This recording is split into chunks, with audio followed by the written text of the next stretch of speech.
Hi guys, good afternoon. Welcome to my YouTube channel, my daily vlog. Yan, ang video natin for today ay magkuskus tayo ng bowl. Yan, dahil ito ang trabaho natin araw-araw. Ipapakita ko sa inyo guys paano maglinis ng kubita doon sa public CR. So, ngayon guys, ay sundan nyo lang po ako guys sa aking gagawin o sa aking trabaho. Kaya ito ay marangal ang ating ginagawa araw-araw, kaya hindi ako nahiya guys na ito ang trabaho ko na ginagampanan para mabuhay. Yan, kahit kaunti lang sweldo guys. Yan, ang sweldo natin ay nasa 6K month. Kaya na mag-divide kung magkano isang araw. Basta importante guys, meron tayong trabaho. Yan guys, ang gagawin natin guys, mayroon tayong kubita na yan. Ito, lilinisin natin ito. Tapos din, mayroon din. Tapos dito tayo linis sa part na to. Ayan. Ito yung lilinisan natin. Kita ba guys? Medyo marumi lang ang ating kubita kasi ito ay public. Ayan.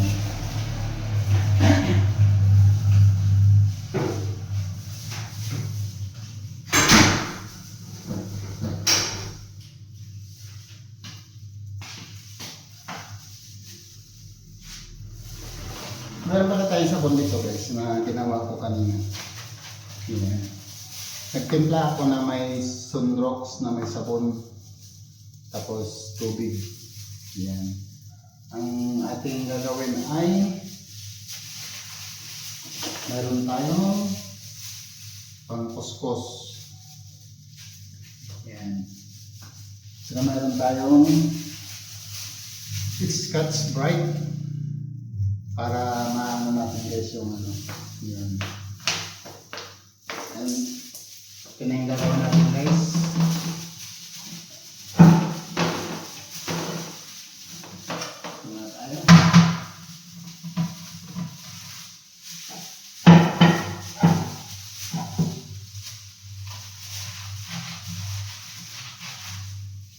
Ang hirap lang sa ganitong trabaho guys, yung talagang pag-public. Ano talaga yung marumi ang CR pag-public. Kaya no choice tayo.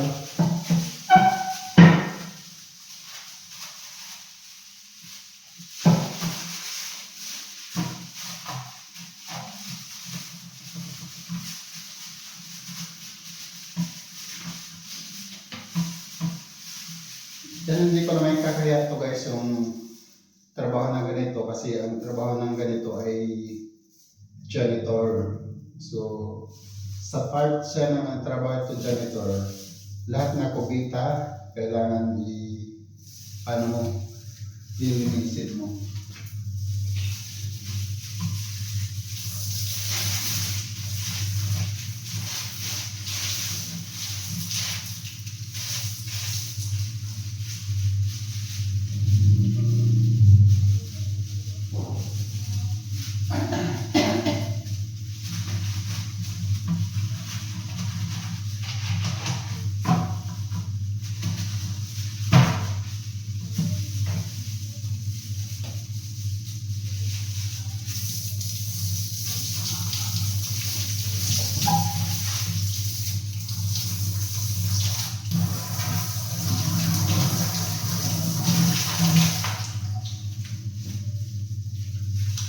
Magpaano lang tayo guys.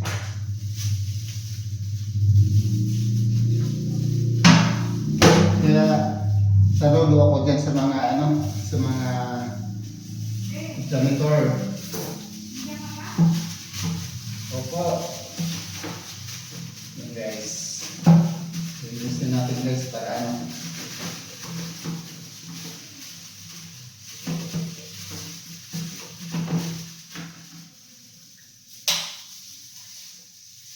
yung trabaho ng ano guys, masipag. Masipag na ang sweldo kaunti.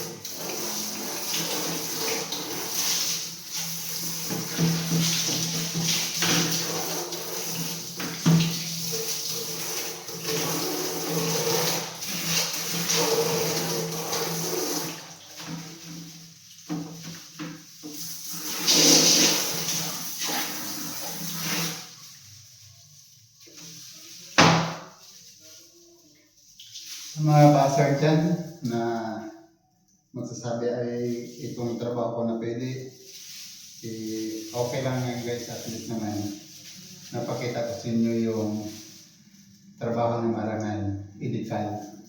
Walang inapakan na tao.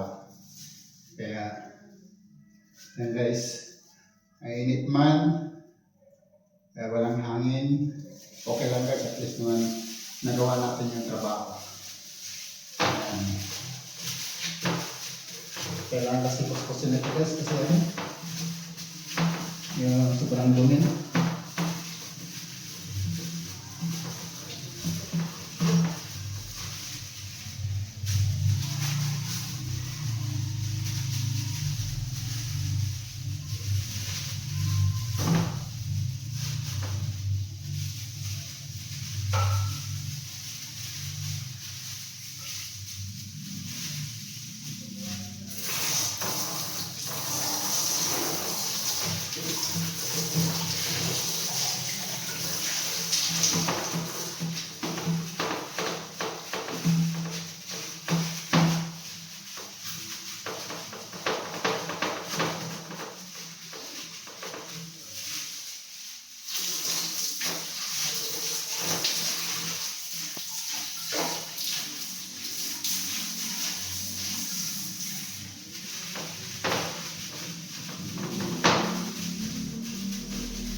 Kaya saludo ako guys sa mga OFW na nagtatrabaho sa ibang bansa na ang amo niya talaga yung kailangan malinis lagi yung kubitan nila.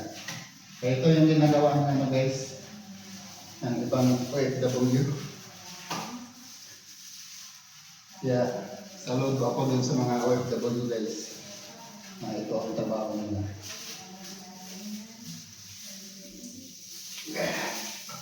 Ingat guys.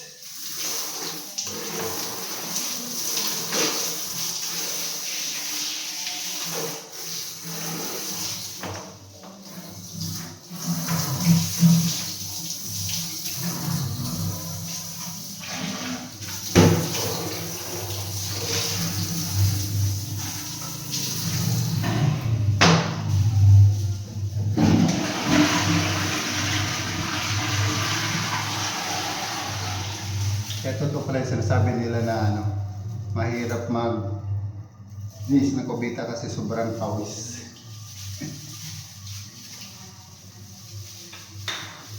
Diba guys?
Yan guys, grabe powers natin guys. Tensya na guys. Ito yung trabaho na talagang marangal. Kahit pinagpawisan guys, okay lang guys, at least naman marangal yung trabaho natin. Yan guys, tingnan nyo guys yung ano. Yun. Kung malinis na ba? Yan. Kaya mag-decide guys kung malinis na ba siya. Yan. Start from now. Yan. Yan, malinis na yan guys.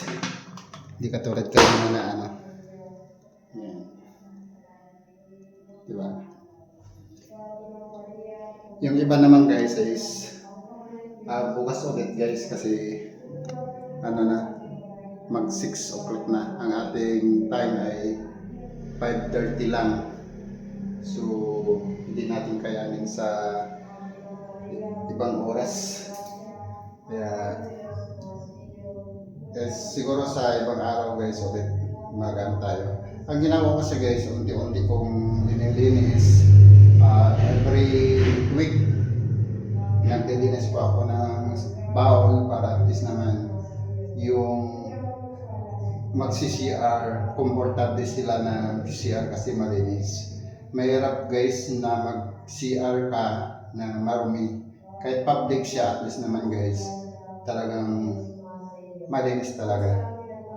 Yan ang ano natin na pagmalaki natin na lahat ng mga tao na magsi-CR talaga komportable sila dahil malinis. Kahit may bayad guys, ito naman ay public. May bayad naman talaga kasi may maintenance po tayo ng tubig, kuryente, mga sabon, mga ano pa dyan gagamitin para lang sa ating maintenance. Yan. Kaya ito ang ating restroom. Kaya thank you very much guys sa inyong panonood sa aking video. Sana'y maibigan nyo ang aking video. At saka guys, hingi sana ako favor sa inyo. Sana mag-subscribe sa aking YouTube channel na May Daily Vlog.